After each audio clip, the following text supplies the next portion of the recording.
Meaning of demerit. Demerit.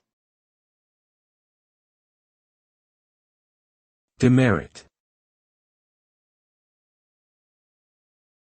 Demerit.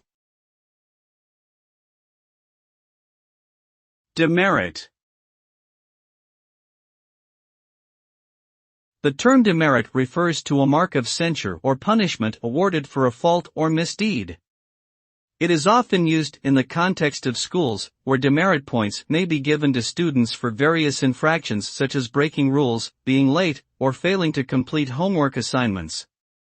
The accumulation of demerit points can lead to disciplinary action, such as detention, suspension, or expulsion.